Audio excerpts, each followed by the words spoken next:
என் அன்பு குழந்தையே, இன்று உன் பிரித்யங்கரா உனக்கு ஒரு அவசரமான செய்தியினைத்தான் கொண்டு ஓடோடி வந்திருக்கின்றேன். என் பிள்ளையே, உன்னுடைய இல்லத்திற்கு ஒரு சக்தி ஒன்று வந்தது. அது வந்துவிட்டு மீண்டும் திரும்பச் சென்று விட்டது. இது எதனால் உன் இல்லத்தை நோக்கி வந்தது, எதனால் மீண்டும் திரும்பச் சென்றது என்பதனை என் குழந்தை உனக்கு சொல்ல வந்திருக்கின்றேன். அது நல்ல சக்தியா, கெட்ட சக்தியா? ஒருவேளை நல்ல சக்தியாக இருந்தால் திரும்ப சென்றது உனக்கு கஷ்டமல்லவா?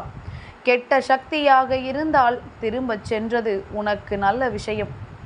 இதில் எது நடந்தது? இதில் நீ சந்தோஷப்பட வேண்டுமா அல்லது வருத்தப்பட வேண்டுமா என்பதனை நான் உனக்கு சொல்வதற்காக வந்திருக்கின்றேன்.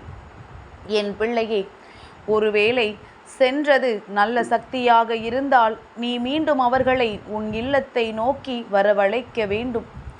இந்த பிரித்யங்கரா உனக்கு இன்று இந்த செய்தியினை கொண்டு வந்ததற்கு ஒரு காரணம் இருக்கின்றது.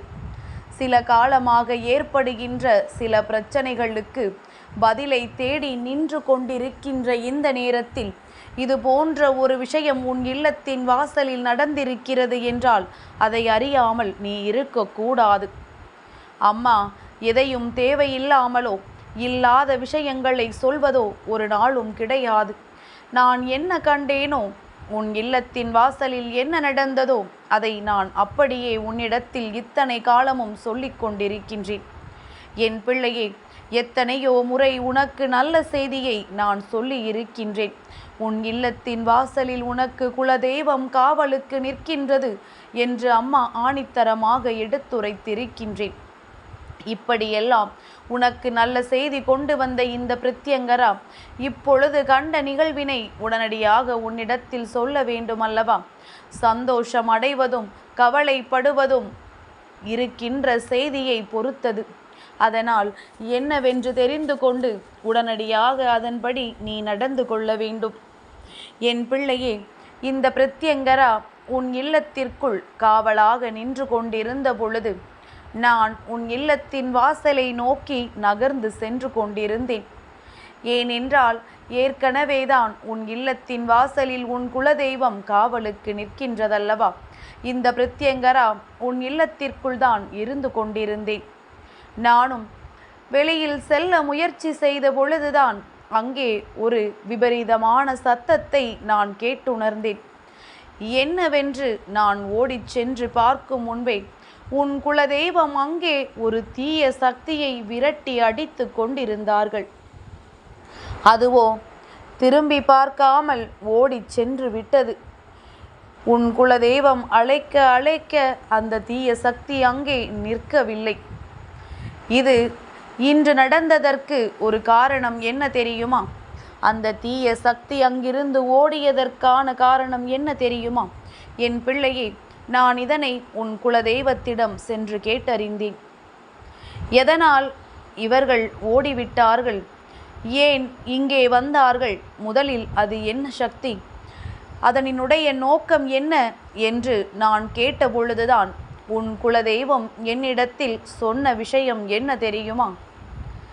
அம்மா பிரித்யங்கரா, சில நாட்களாகவே இந்த சக்தி ஒன்று இல்லத்தை நோக்கி வந்து வந்து திரும்ப சென்று கொண்டிருக்கின்றது. நானும் கவனித்து கொண்டுதான் இருக்கின்றேன். என்று நம் கையில் மாட்டுவார்கள், ஒரு கை பார்த்து விடலாம் என்று. யார் அனுப்பி இருக்கின்றார்கள், எதனால் அனுப்பி இருக்கின்றார்கள் என்று பிடித்து கேட்டு தெரிந்து கொள்ளலாம் என்று நினைப்பதற்கு முன்பாக இன்று என் கையில் பட்டும் அது தப்பி ஓடிவிட்டது. என் கை அதன் மேல் பட்டதும் அதன் உடலெல்லாம் அனலாக எரிந்து விட்டது. இனி ஒரு பொழுதும் அது மீண்டும் இங்கே திரும்பி வராது. இத்தனை காலமும் என்னை கண்ட பயத்தினால் திரும்பி சென்ற அந்த தீய சக்தி இப்பொழுது என் கைப்பட்டு விட்ட பிறகு அது செயலிழந்து விட்டது. இனி ஒரு நாளும் இங்கே திரும்ப வரப்போவது கிடையாது. ஆனாலும் எனக்கு தெரியும் இந்த சக்தியை அனுப்பியது யார், இதனால் இந்த இல்லத்தில் என்ன செய்ய நினைத்தார்கள் என்று. எல்லா நாளுமே என் பிள்ளைக்கு நல்ல நாளாக இருக்காதல்லவா? சில காலமாகவே என் குழந்தையின் வாழ்க்கையில் பல கஷ்டங்கள் வந்து கொண்டிருக்கத்தான் செய்கின்றது. அந்த கஷ்டங்களில் இருந்தெல்லாம் மீண்டு வர இந்த குழந்தை படாத பாடுபட்டு கொண்டிருக்கின்றது. இருந்தாலும் தெய்வங்களின் துணை இருக்கின்றது என்ற நம்பிக்கையோடு எல்லா பிரச்சனைகளையும் எதிர்கொண்டு வாழ்ந்து கொண்டிருக்கின்றது. இப்பேற்பட்ட இந்த சூழ்நிலையை பயன்படுத்தி கொண்டு இதுதான் சரியான நேரம், இவர்கள் வாழ்க்கையில் துவண்டு போயிருக்கின்றார்கள், இந்த நேரத்தில் இவர்களை அழித்து விட வேண்டும் என்று இவர்களுக்கு எதிராக இருக்கின்றவர்கள் அனுப்பிய தீய சக்திதான் அது. செய்வினைகளை ஏவி விட்டிருக்கின்றார்கள்.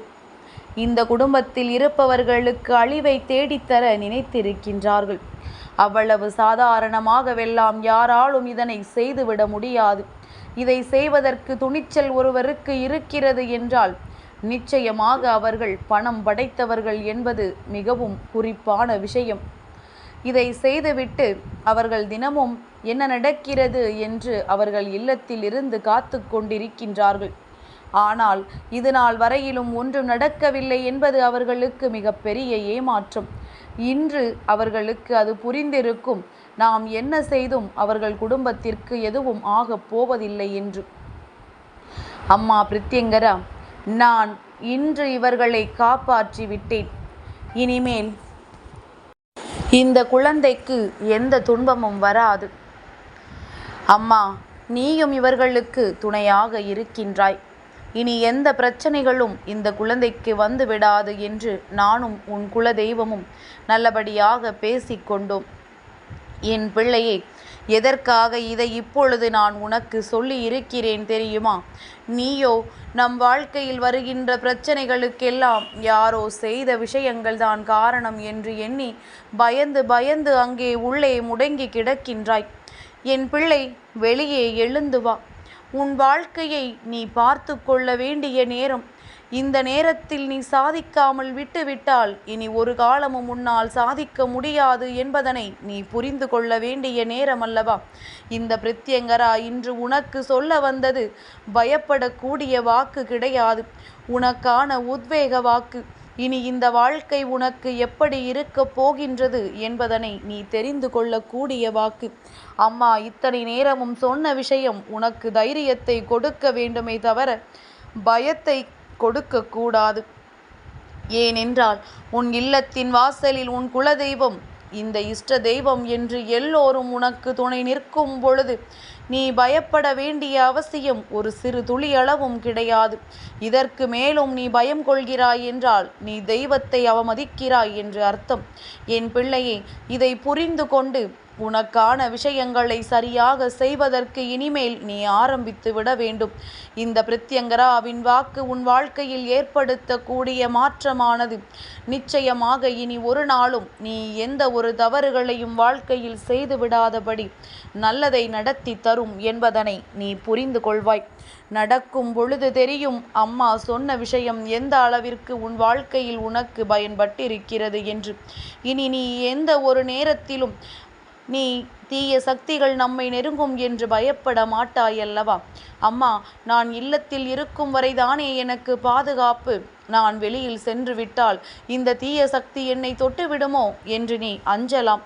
என் பிள்ளையே, உன் இல்லத்தில் மட்டுமல்ல, நீ எங்கெல்லாம் செல்கின்றாயோ அங்கெல்லாம் உன்னுடைய தெய்வங்கள் அனைத்தும் உனக்கு உறுதுணையாக உடன் வருவார்கள் என்பதனை நீ புரிந்து கொள்ள வேண்டும்.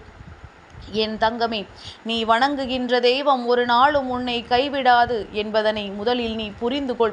எப்பேற்பட்ட சக்தியாலும் உன்னை தொட முடியாது. இன்று உனக்கு ஏற்பட்டிருக்கின்ற அத்தனை பிரச்சனைகளும் எல்லோர் வாழ்க்கையிலும் ஏற்படக்கூடிய சாதாரணமான பிரச்சனைகள்தான்.